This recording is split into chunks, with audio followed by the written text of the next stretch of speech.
किया है कि नेताओं ने जो लूट कर काला धन विदेशों में जमा किया है, इसको वापस लाकर इससे विकास करना है देश का। और ये लूट का धन 258 लाख करोड़ है, कोई मामूली रकम नहीं है। इसको वापस लाके विकास करना है। आप बोलेंगे ये कैसे आएगा? इसको वापस लाने के 4 रास्ते हैं। पहला रास्ता है कि जिन विदेशी बैंकों में ये धन जमा है, उन बैंकों में ये धन निजी संपत्ति के रूप में जमा है।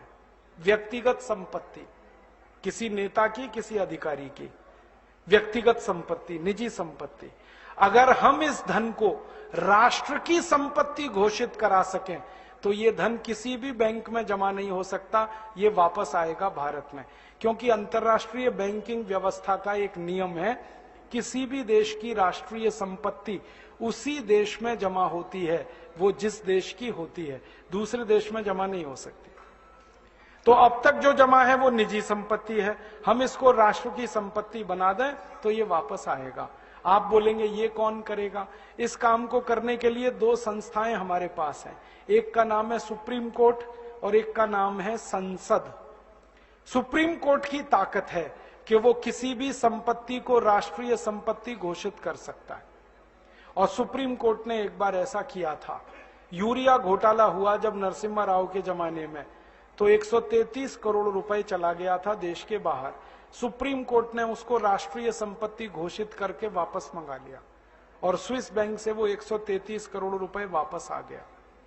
और पता है, वो नरसिम्हा राव के बेटे के खाते में जमा था। हाँ,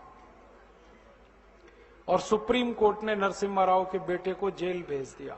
प्रधानमंत्री के बेटे को जेल भेजा था, वो मैं भूला नहीं कभी भी। सुप्रीम कोर्ट में इतनी ताकत है।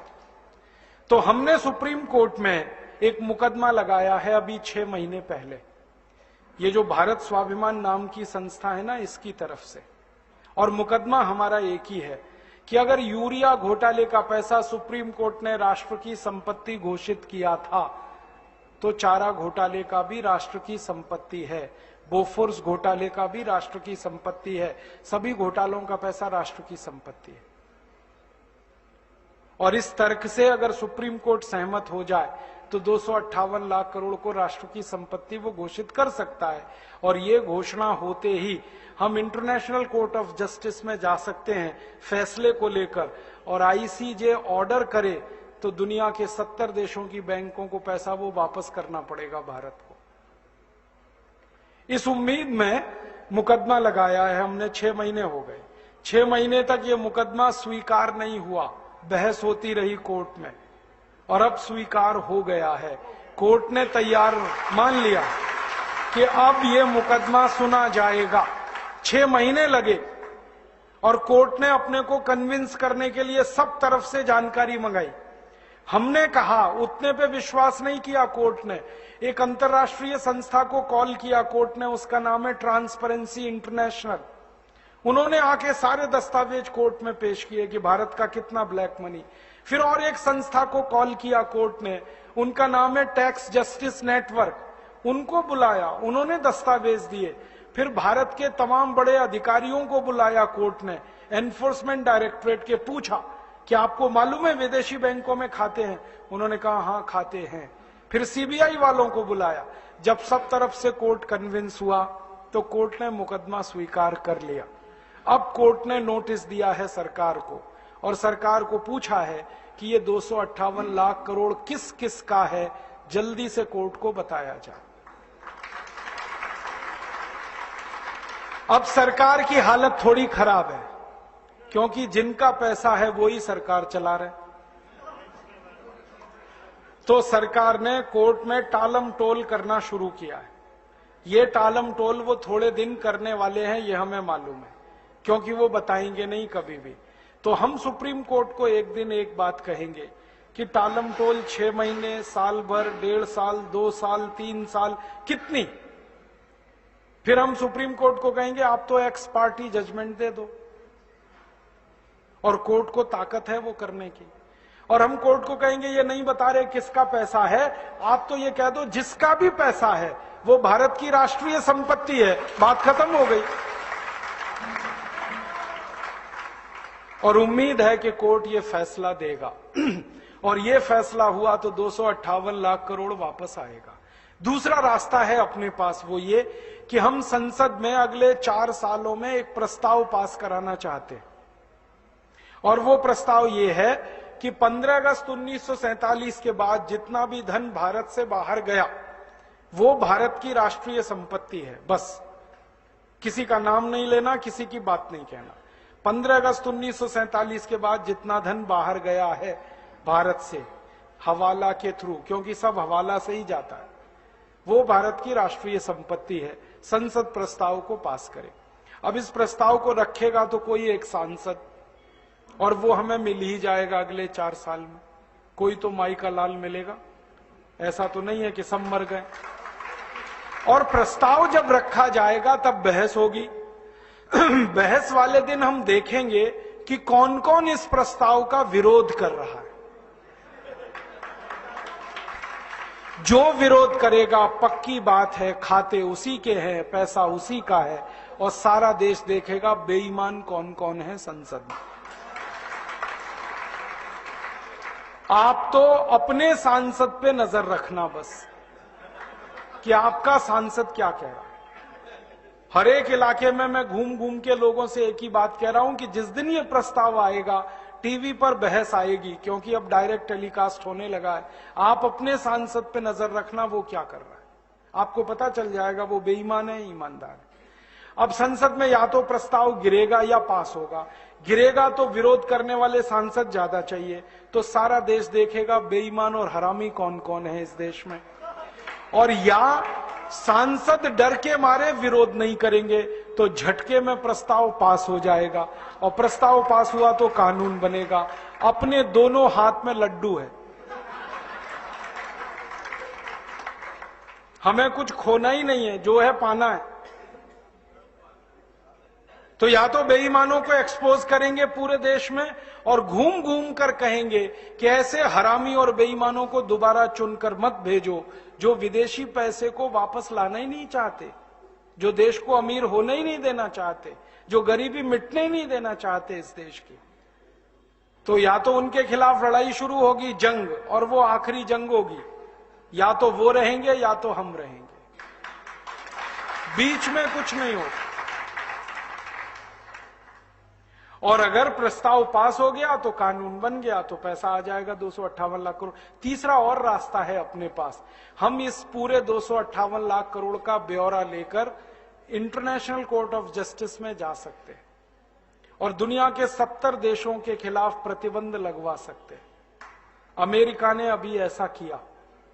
आपको मालूम है अमेरिका में भी भ्रष्टाचार है, वहां के भी लूटखोर नेता हैं, उन्होंने भी स्विस बैंक में खाते खोल रखे थे।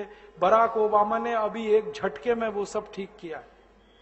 उसने कानून बनवाया पहले अपने देश में, और वो कानून से पैसा ले आया। स्विस बैंक से 780 अरब डॉलर लाया निकाल के बराक ओबामा, और उसने अपनी इंडस्ट्री में लगा दिया वो पैसा।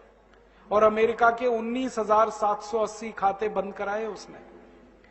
तो ये बराक ओबामा अगर कर सकता है तो भारत भी कर सकता है। बस अंतर इतना है कि अमेरिका को बराक ओबामा मिल गया है, भारत को एक बराक ओबामा की तलाश है। अगले 4-5 साल में मिलेगा, कोई ना कोई तो निकलेगा। भारत माता वीर विहीन नहीं है, निपूती नहीं है, बांझ नहीं है। जब जरूरत पड़ती है इस माता ने बड़े बड़े लाल पैदा किए हैं देश की समस्याओं का समाधान करने। आगे भी होगा, इसका विश्वास है हम। और ये काम हम बराक ओबामा की तरफ से भी कर सकते। बराक ओबामा ने अभी एक बहुत रोचक बात कही। हमारे प्रधानमंत्री गए थे अमेरिका, अभी मालूम है मनमोहन सिंह अमेरिका गए। बराक ओबामा ने मनमोहन सिंह को ऑफर किया, देखो मैंने स्विस बैंक से पैसे निकाल लिए, आपको निकलवाने? ऐसे ही बोला उसने, आपको निकलवाने, मैं मदद करता हूं आपकी। तो मनमोहन सिंह की ऊपर की सांस ऊपर, नीचे की नीचे, ना हां कहा ना कहा। फिर उसने कहा मैं भारत की मदद करना चाहता हूं सीरियसली इस काम में, और मैंने जैसे पैसा निकाला है स्विस बैंकों से मैं वो बताना चाहता हूं, आप ऐसे निकालो। अब मनमोहन सिंह चुपचाप लौट आए, क्योंकि उनको बोलते ही नहीं बनता, क्योंकि सरकार चलाने वालों का पैसा है, बात ही नहीं करते वो। तो बराक ओबामा तैयार है, वो कहता है मैं मदद करूंगा भारत की। क्यों? वो कहता है भारत की मदद इसलिए करनी है, भारत महान देश है, ये वो बोलता है। और भारत की महानता जब वो गिनाता है ना, तो सबसे पहले कहता भारत बजरंगबली का देश है, हनुमान जी का देश। और वो हनुमान जी का भगत है बराक ओबामा। उसने मंदिर बनाया, मालूम है? आधा ईसाई आधा मुसलमान बराक ओबामा हनुमान जी की पूजा कर रहा। जब वो चुनाव लड़ रहा था तो उसने बजरंगबली का मंदिर बनाया, जयपुर से मूर्ति मंगाई थी, स्थापित कराई। और पहला राष्ट्रपति है अमेरिका में जिसने दिवाली मनाई अभी। हाँ, दिवाली को हनुमान जी की पूजा होती है ना, उसने की वहां, पंडित जी को बुलाया उसने। और वो कहता भारत महान देश है क्योंकि महात्मा गांधी का देश है। वो महात्मा गांधी को गुरु मानता है अपना। उसके घर में एक ही फोटो है, वो महात्मा गांधी की। वो कहता है इसलिए मैं भारत की मदद करना चाहता हूं। अब भारत सरकार ही तैयार नहीं है मदद लेने के लिए। तो ये अपने पास और एक रास्ता है।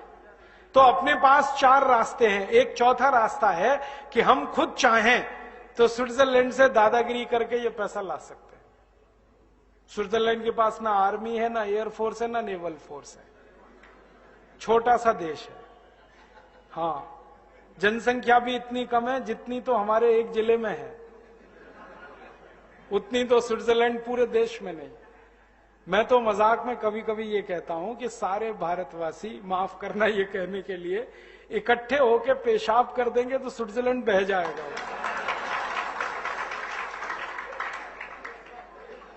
इतना पिद्दी सा देश है।